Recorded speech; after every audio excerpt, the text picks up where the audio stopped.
हजारों लाखों मैसेज और कमेंट्स मुझे आते रहे कि एमएलएम के बारे में वीडियो बनाइए, मल्टी लेवल मार्केटिंग क्या है समझाइए, मल्टी लेवल मार्केटिंग में जाएं या नहीं जाएं उसके बारे में बात करिए, क्या मल्टी लेवल मार्केटिंग एक स्कैंडल है। इतने मैसेजेस को मैं इग्नोर करता रहा। मैं इस इंडस्ट्री की तरफ नहीं जाना चाहता था, मैं इसके ऊपर बात नहीं करना चाहता था।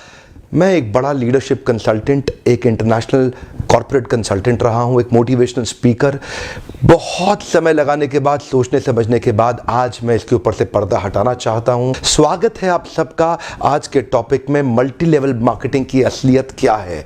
What is this multi level marketing? ये होता क्या है? नेटवर्क मार्केटिंग कह लो, चेन मार्केटिंग कहते हैं कई लोग, कहीं इसको पिरामिड स्कीम कहते हैं, कहीं इसको स्कीम स्कैम स्कैंडल कहते हैं। वास्तव में मैं अपने ओपन हाउस वर्कशॉप्स और मेरे बड़े ब्रांड जो मेरे क्लाइंट्स हैं, आज देश में जितने बड़े ब्रांड्स हैं वो लगभग सब के सब मेरे क्लाइंट्स हैं, उनके साथ में मैं काफ़ी बिजी था।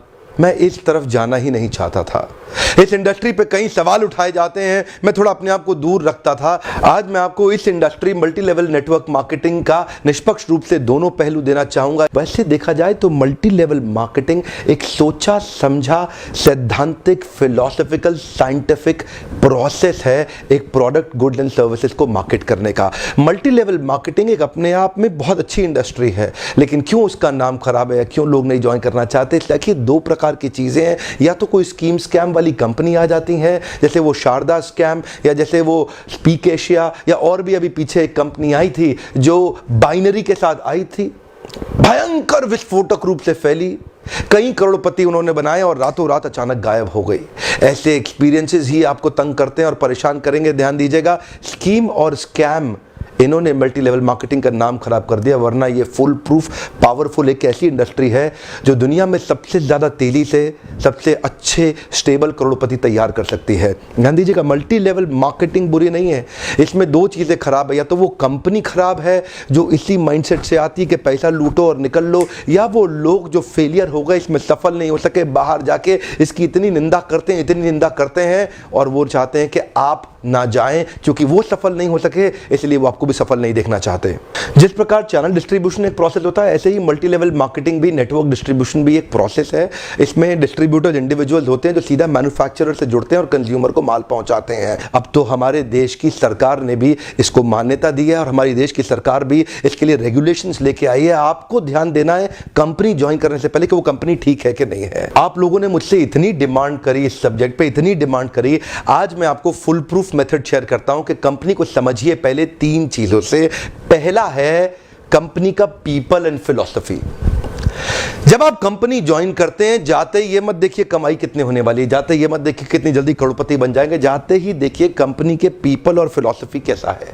फिलॉसफी मतलब उस कंपनी का सिद्धांत क्या है, वो क्या उस कंपनी के पास एक बाइंडिंग फोर्स है जिसके कारण लोग जुड़ चुके हैं, क्या उस कंपनी के पीपल में कल्चर बहुत अच्छा है, क्या वो कंपनी के पीपल में उनका लीडरशिप बड़ा शानदार है, क्या कंपनी के पीपल के अंदर ट्रेनिंग की मेथोडोलॉजी और ट्रेनिंग के प्रोसेस पे बहुत जोर दिया जा रहा है। जिस नेटवर्क मार्केटिंग कंपनी के अंदर लर्निंग एंड डेवलपमेंट और ट्रेनिंग पे फोकस नहीं किया जाता, सावधान, वो कंपनी ज्यादा चलेगी ही नहीं। जिस कंपनी में केवल बार बार प्रॉफिट की बात की जा रही है, प्रॉफिट की बात की जा रही है और कल्चर केवल प्रॉफिट प्रॉफिट प्रॉफिट की बात कर रहा है, फिलॉसफी या कोई पर्पस नहीं है जिस कंपनी का, जिस कंपनी के अंदर जो मैन पावर, जो उनके पीपल हैं, वहां पे अगर जाते ही आपको मिल करके लोगों से अच्छा नहीं महसूस हो रहा, आपको देखिए लालची लोग तो नहीं दिखाई पड़ रहे आपको, मैं पूछना चाहता हूं, जहां आप जा रहे हैं हर समय पैसा पैसा पैसा तो नहीं कर रहे केवल, वो सपने होना एक अलग बात है, लेकिन कंपनी को किसी कारण से रन करना जो कि एक बाइंडिंग फोर्स बन जाता है ऑर्गेनाइजेशनल बिलीफ का, जहां पे लोग इकट्ठे जुड़ जाते हैं, बिना तनख्वाह के भी लोग मिलना चाहते हैं, बिना तनख्वाह के भी अपनी जेब से पैसा खर्च करके लोग आना चाहते हैं क्योंकि आके अच्छा लग रहा है। मल्टी लेवल मार्केटिंग के अंदर आप सफल हो या ना हो, लेकिन अगर वहां पे ट्रेनिंग अच्छी हो रही है आपकी, वहां पे लोग अच्छे हैं, उसकी फिलॉसफी, उसकी रूट्स बड़ी कैरेक्टर पे आधारित है, मोरालिटी पे आधारित है, वहां पे honesty, integrity, character, principles, values, ethics, इन पे बड़ा फोकस दिया जा रहा है, तो अगर आप विफल भी होगा तो भी कोई बात नहीं, आपको नेटवर्क मार्केटिंग जरूर ज्वाइन करना चाहिए क्योंकि ये आपकी डेवलपमेंट में बड़ा फोकस करेगा। इनफैक्ट अगर मेरी अपनी संतान होगी, मैं उसको भी नेटवर्क मार्केटिंग में कम से कम कुछ समय के लिए जरूर भेजूंगा, क्योंकि इससे इतना डेवलपमेंट हो जाता है। जहां पे पीपल अच्छा हो और फिलॉसफी अच्छा हो, उन लोगों के बीच में आपका अपना ग्रोथ बहुत हो जाएगा। आप सफल हो या ना हो, कोई समस्या नहीं है। नेटवर्क मार्केटिंग एक ऐसी इंडस्ट्री है जहां लोग बिना तनख्वाह के इतना भयंकर मोटिवेशन रखते हैं, और कॉर्पोरेट वर्ल्ड के अंदर इतनी तनख्वाह, इतना इंसेंटिव, इतना पे आउट और इतना ज्यादा एचआर पॉलिसी के साथ फैसिलिटीज, उसके बावजूद भी एम्प्लॉय में मोटिवेशन नहीं है। ये नेटवर्क मार्केटिंग में ही होता है, जहां पे कल्चर के चलते लोग डेवलप कर जाते हैं। इसलिए 2 P बड़े इंपॉर्टेंट है, जिसमें पीपल और फिलॉसफी। अब अगला है प्रोडक्ट।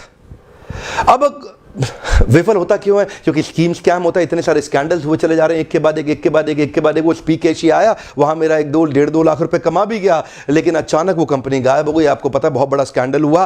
ध्यान दीजिएगा, प्रोडक्ट जरूर अच्छा होना चाहिए। ऐसा होना चाहिए जिसको आपको इस्तेमाल करते मजा आ रहा हो, पब्लिक को इस्तेमाल करते मजा आ रहा हो, बहुत अजीबोगरीब से ज्यादा महंगा ना हो, उसकी वैल्यू हो, वो लोग लगातार इस्तेमाल करते हों, वो बार बार इस्तेमाल करते हों, वो प्रोडक्ट में आपका विश्वास हो, वो प्रोडक्ट कंज्यूमर बाइंग बिहेवियर को एड्रेस करता हो, वो प्रोडक्ट आने वाली मार्केट की अडॉप्शन कर्व को समझता हो। अडॉप्शन कर्व समझते हैं ना?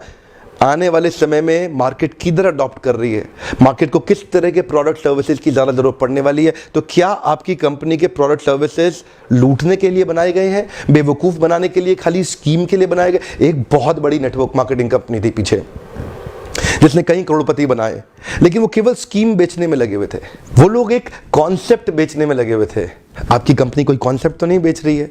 ऐसा तो नहीं खाली रिक्रूटमेंट का ही पैसा दिया जा रही है, इतने लोग बनाओ, इतना पैसा लो? सावधान, प्रोडक्ट अच्छा होना चाहिए और जिसको आपको इस्तेमाल करने में मजा आना चाहिए। अब फाइनली आता है कंपनी का प्लान या प्रॉफिट पे आउट। उनका प्लान प्रॉफिट पे आउट कैसा है वो अब देखिएगा आराम से। प्रॉफिट आखिरी चीज है। अगर ये पहले के 2 P जो मैंने ठीक से समझाए, अगर ये पूरे हो गए, प्लान प्रॉफिट अपने आप ठीक हो जाएगा। आप थोड़ा सा बस देख लीजिए, क्या ऐसा तो नहीं है कि कंपनी साल के एंड में पैसा देती हो आपको हर महीने या